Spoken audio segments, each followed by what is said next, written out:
यहाँ पे जो हम जिस तरह से हम अपने एक्सचेंज रेट के हवाले से भी बात करें, थोड़ी सी यहाँ पे ट्रेड और इन्वेस्टमेंट के हवाले से बात करते हैं।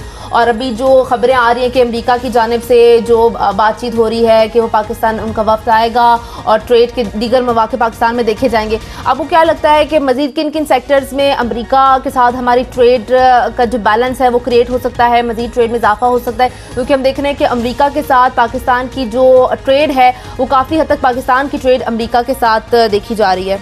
ऑफ कोर्स यूएस सबसे बड़ा पार्टनर है पाकिस्तान का ट्रेड के अंदर, और हिस्टोरिकली बेसिकली ये साबित है फिगर से। प्राइम मिनिस्टर हमारे इमरान खान साहब किए थे यूएसए में, कोई 1-2 महीने पहले की बात है।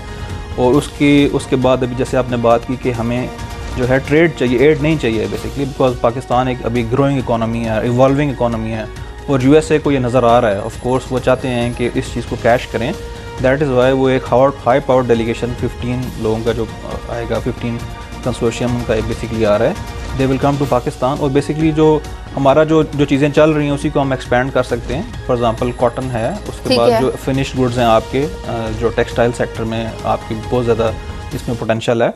ऑलरेडी वो 15 से 20% आपकी एक्सपोर्ट्स का हिस्सा है, उसको आप इन्हांस कर सकते हैं, वैल्यू एडिशन कर सकते हैं, उसके अंदर मार्केटिंग उसकी बेहतर कर सकते हैं, फिनिश गुड्स आप दे सकते हैं। बिल्कुल। तो यहाँ पे एक हम ये भी बात करें कि जब हम बात करते हैं कॉटन के हवाले से बात करें या दीगर और शोबों के हवाले से बात करें, लेकिन यहाँ पे मेन जो सवाल है वो ये आता है कि अगर हम IT सेक्टर्स की बात करें तो हम ज़्यादा पाकिस्तान में प्राइवेट सेक्टर्स हैं जो कि IT सर्विसेज दे रहे हैं, कुछ सॉफ्टवेयर हाउस हैं छोटे जो कि सर्विसेज दे रहे हैं, कुछ बड़े हैं, लेकिन यहाँ पे गवर्नमेंट लेवल पे कोई IT सर्विसेज या सॉफ्टवेयर या हार्डवेयर की बाहर नहीं जा रही हुकूमती लेवल की वजह से। आपको क्या लगता है कि अगर इसको हम मजीद किसी तरह से फ़रोग दे सके, क्योंकि यहाँ पे बहुत सारे IT एक्सपर्ट्स हैं, बहुत सारे स्टूडेंट्स हैं जो हर साल ग्रेजुएट होते हैं और उनके लिए एक बहुत बेहतरीन प्लेटफॉर्म साबित हो सकता है। ऑफ कोर्स पाकिस्तान बहुत बड़ा हमारे पास यूथ है, टैलेंटेड है, रिच है, ऑफ कोर्स उनके पास नॉलेज है। यूएसए जो है वो दुनिया का नंबर 1 डेस्टिनेशन है IT बेसिकली। आप देखेंगे गूगल को देखें, माइक्रोसॉफ्ट को देखें, आप सिस्को को देखें, जितने बड़ी बड़ी IT कंपनी सारी की सारी यूएसए में बेसिकली कैलिफोर्निया में रिजाइड करती हैं। तो ऑफ कोर्स यूएसए के पास जो एडवांटेज है टेक्नोलॉजी का, इंफॉर्मेशन टेक्नोलॉजी का, हम उसको यूटिलाइज कर सकते हैं। हमारे पास ये बेसिकली जैसे आप देखें कि इंडिया में काफ़ी सारी ऑफशोरिंग की है, माइक्रोसॉफ्ट ने बहुत सारा काम दिया है इनको, तो हमारे पाकिस्तानी जो हैं उनसे कहीं दर्जे बेहतर हैं। तो हम वो अगर गवर्नमेंट लेवल के ऊपर निगोशिएट कोई की जाए, बात उनसे की जाए कि हम आपको ये सर्विस प्रोवाइड कर सकते हैं। अभी जो लोग कर रहे हैं वो अपने इनिशिएटिव पे, प्राइवेट सेक्टर जो है वो अपने इनिशिएटिव पे लोग करते हैं, कुछ काम ले लिया जैसे वो काम करते हैं, लेकिन गवर्नमेंट की तरफ से एज सच कोई फॉर्मल बेसिकली है नहीं, इंटरेस्ट अभी कभी तक हुआ नहीं।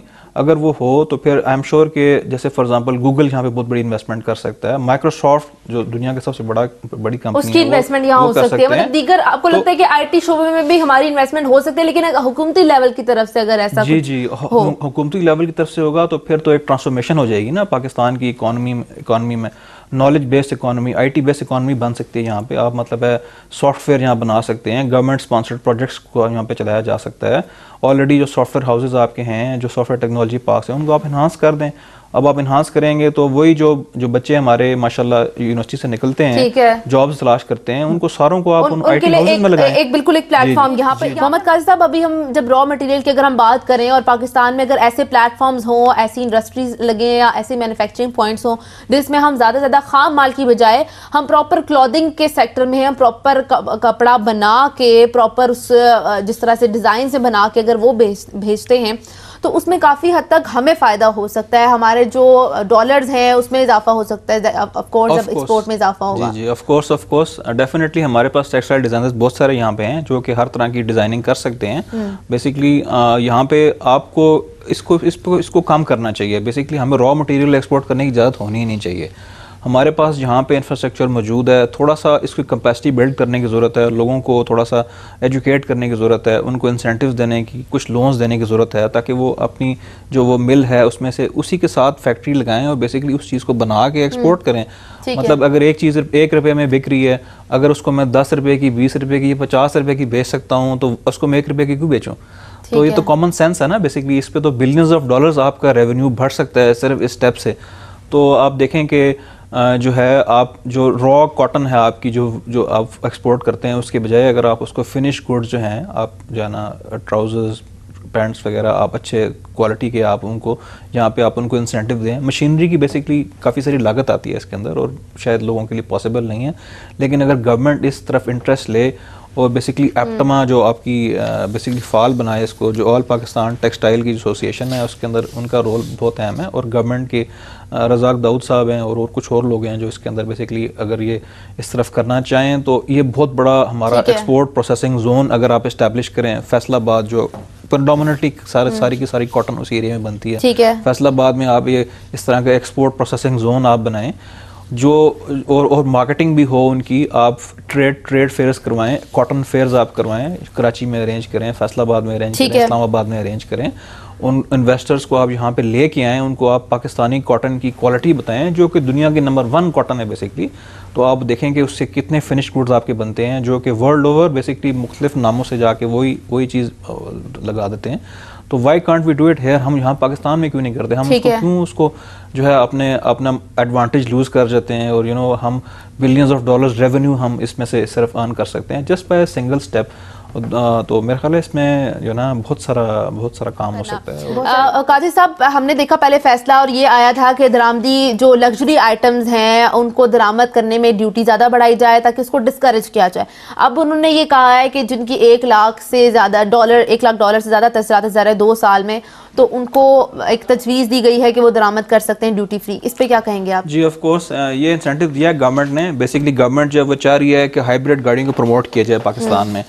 आई थिंक एक वेलकम स्टेप है। आप देखें कि दुनिया जहान में जो हाइब्रिड गाड़ियाँ हैं, फॉर एग्जांपल यूके में उन्होंने कहा है कि एक ख़ास ईयर के बाद, आई थिंक 2035 या 2040 के बाद वो नॉर्मल गाड़ी बनाएंगे ही नहीं। तो वो इंसेंटिव्स ला रहे हैं। पाकिस्तान गवर्नमेंट ने भी प्रॉब्लम ये इंसेंटिव को फॉलो किया है, बिकॉज देखिए आपकी हाइब्रिड गाड़ी जो है वो पेट्रोल कम खाएगी, डीजल कम खाएगी, उस हिसाब से वो जो है आपकी जो आपको इम्पोर्ट बिल है जो पेट्रोलियम का वो भी कम हो सकता है। और दूसरी बात यह है कि $1 लाख मेरे ख्याल है कम लोग होंगे जो इतना ज़्यादा पैसा भेजेंगे Pakistan, but there are lot of people. लेकिन हम एक तरह से ये भी देख रहे हैं कि जो ऑटोमोबाइल सेक्टर है पाकिस्तान में वो डाउन ट्रेंड कर रहा है, उस तरह से हम इसमें इजाफा होता नहीं देख रहे, कोई नया प्लांट लगने का हम नहीं देख रहे।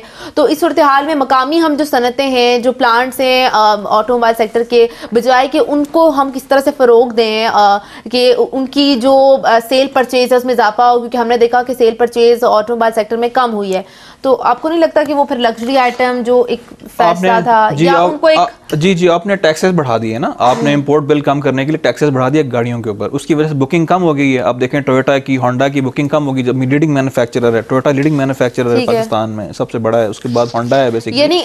तो वो ऑलरेडी उन्होंने बेसिकली गाड़ियां बनानी 15, 20, 25-30% कम कर दिए। कह सकते हैं कि एक उनको एक अच्छा एक जेस्चर देने के तौर पे जो क्योंकि वो तरसलात ज़र भेजते हैं, और हम ये भी कहते हैं कि बहुत बड़ा उनका एक रोल है डॉलर इकट्ठा करने में, क्योंकि सालाना बहुत ज्यादा तरसलात ज़र पाकिस्तान आती है। मेरा ख्याल है एक और इनकरेज करने के लिए गवर्नमेंट एक काम कर सकती है कि फॉर एग्जांपल पाकिस्तान में हाइब्रिड गाड़ी नहीं बन रही, तो आप इनको टोयोटा को और होंडा को इनकरेज करें कि आप हाइब्रिड गाड़ियां पाकिस्तान में बनाएं।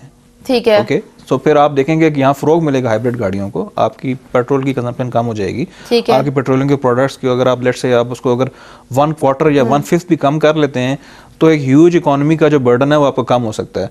तो मेरे ख्याल उस तरफ जाना चाहिए कि टोयोटा और होंडा को आप इनकरेज करें, उनको कहें कि आप पाकिस्तान में प्लांट लगाएं जो हाइब्रिड गाड़ियों के, बिकॉज हाइब्रिड गाड़ियाँ सारी इंपोर्ट हो रही हैं बेसिकली।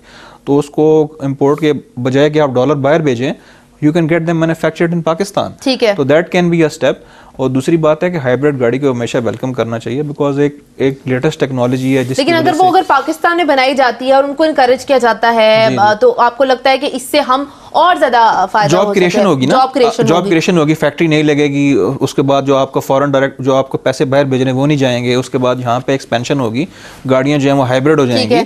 ठीक है, उसकी वजह से दूसरी गाड़ियां सस्ती हो जाएंगी, पेट्रोल आपका कम खर्च होगा, वहां से भेजने की बजाय यहाँ से गाड़ियां मंगवाई जाएं और वो हमारी एक्सपोर्ट पे एक अच्छा एलिमेंट हो। लेकिन वो ऑफ कोर्स उसमें करने में शायद वक्त लगे और अभी हम वो कर नहीं सकते। ऑलरेडी आप देखें कि यहाँ पे होंडा और टोयोटा ने तो बहुत ज्यादा एक्सटेंसिव किस्म का यहाँ पे इनका हिसाब किताब है। टोयोटा का खास तौर पे बहुत ज्यादा एक्सटेंसिव है, और Toyota is the leading manufacturer of vehicles in the world basically. सबसे बड़ा मैन्युफैक्चरर टोयोटा है बेसिकली, जापानीज ओरिजिन का है। और टोयोटा की जो टोयोटा प्रियस है सबसे कामयाब गाड़ी है, हाइब्रिड गाड़ी। बहुत शुक्रिया मोहम्मद काजी हमारे साथ मौजूद थे, आपके वक्त का बहुत शुक्रिया। If you enjoyed this video, please subscribe to my channel, like and comment on the video, and also share it with your friends. Thank you.